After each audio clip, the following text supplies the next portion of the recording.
Good morning students. आज हम लोग क्लास 7th की हिंदी में रहीम के दोहे नामक पाठ पर आधारित प्रश्नों का अध्ययन इस पार्ट में करेंगे। प्रश्नों के उत्तर को पढ़ेंगे। पिछले पार्ट में हमने रहीम दास जी के दोहे की व्याख्या को पढ़ा था। तो रहीम की व्याख्या आप पढ़ चुके हैं दोहों की। तो आइए अब हम देखते हैं कि आप कुछ भूल तो नहीं गए हैं, कुछ भूले तो नहीं। इसके अंतर्गत जो आपको प्रश्न अभ्यास दिए गए हैं उन दोहों पर आधारित उन प्रश्नों का उत्तर देखते हैं। लेकिन इसके पहले प्रश्नों को हल करने से पहले मैं आपको बता दूं कि अभी तक इस चैनल को यदि आपने सब्सक्राइब नहीं किया है तो चैनल को सब्सक्राइब अवश्य कर लें, बेल आइकन दबा दें, जिससे कि आपके कोर्स से संबंधित जब वीडियो अपलोड किया जाए तो सबसे पहले वह वीडियो आपके पास पहुँचे। वीडियो को अधिक से अधिक लाइक और शेयर करें, जिससे कि आपके दोस्त भी इस वीडियो का पूरा लाभ उठा सकें। और कमेंट करके हमें भी यह ज़रूर बताएं कि ये वीडियो आपको कैसा लगा।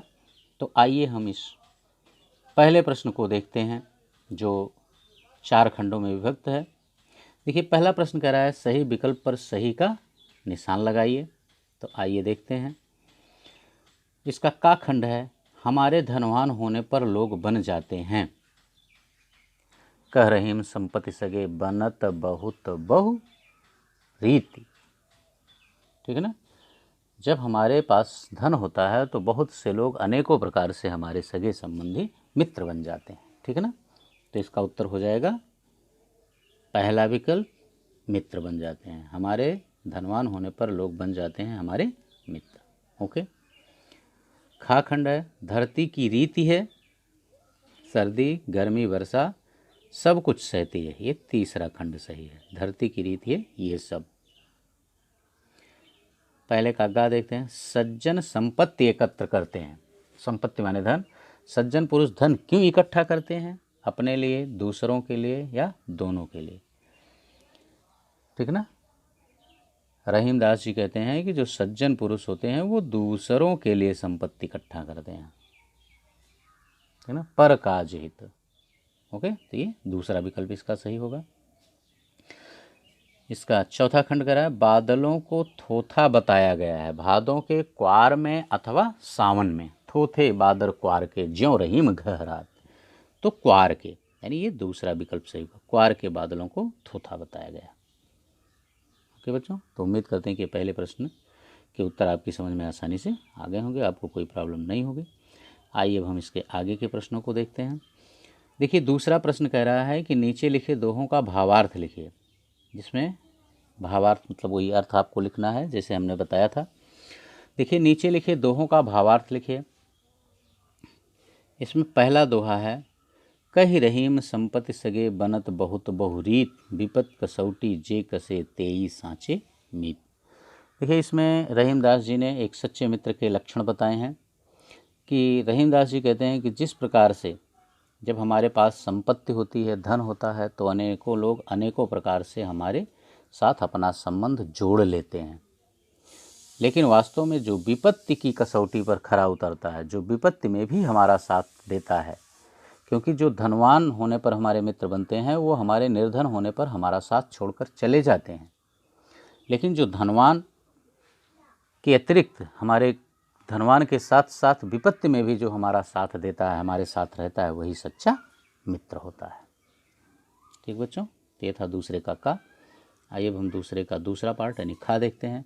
धरती की सी रीत है शीत घाम और में जैसी परे सो सही रहे त्यों रहीम या दे।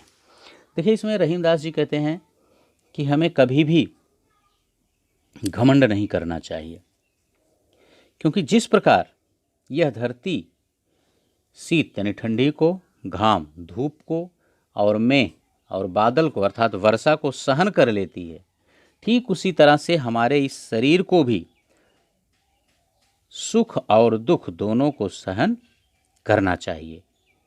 अर्थात हमें इस तरह अपने शरीर को इस तरह बना देना चाहिए कि वह धूप, शीत और बादल, बारिश अर्थात सुख और दुख दोनों को आसानी से एक समान सह जाए। सुख में ना अत्यधिक उत्साहित हो और दुख में ना अत्यधिक व्याकुल हो। हमारे शरीर को इस तरह बनाना चाहिए, क्योंकि जो सज्जन होते हैं और संपत्तौ च विपत्तौ च महताम एक रूपता। जो महापुरुष होते हैं, जो सज्जन पुरुष होते हैं, वो संपत्ति और विपत्ति में एक समान ही होते हैं। हमें अपने शरीर को भी इसी तरह से बनाना चाहिए। ओके बच्चों, तो ये था दूसरे प्रश्न का उत्तर। आइए अब हम तीसरे प्रश्न को देखते हैं। देखिए, तीसरा प्रश्न कह रहा है कि नीचे लिखे दोहों को पढ़कर दिए गए प्रश्नों के उत्तर दीजिए।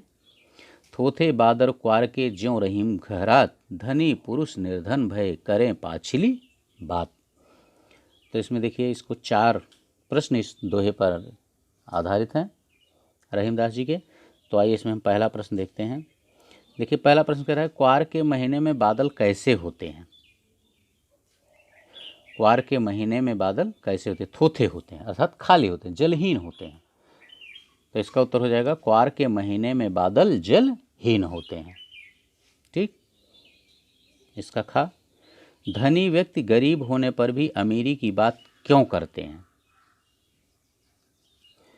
धनी व्यक्ति गरीब होने पर भी अमीरी की बात इसलिए करते हैं क्योंकि अपने अमीरी के समय को वे भूल नहीं पाते हैं और बार बार उस बात को करके, याद करके वे पुनः प्रसन्नता का अनुभव करते हैं। ठीक। ग है, दोहे का भावार्थ लिखिए।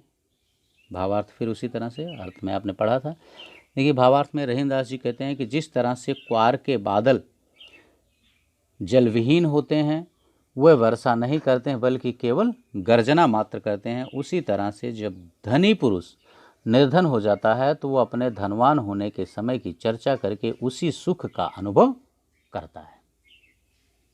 ठीक है, ओके। उम्मीद करते हैं कि इस प्रश्न का उत्तर आपको आ गया होगा।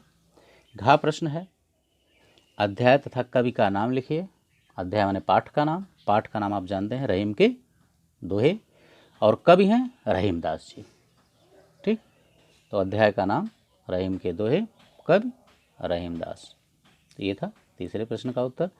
बस बच्चों, इस पार्ट में इतना ही। इसके अगले पार्ट में हम पुनः इसके आगे के प्रश्नों को लेकर आपके समक्ष उपस्थित होंगे। Okay, thank you. लेकिन इस चैनल को अभी तक आपने सब्सक्राइब नहीं किया है तो चैनल को सब्सक्राइब अवश्य कर लें।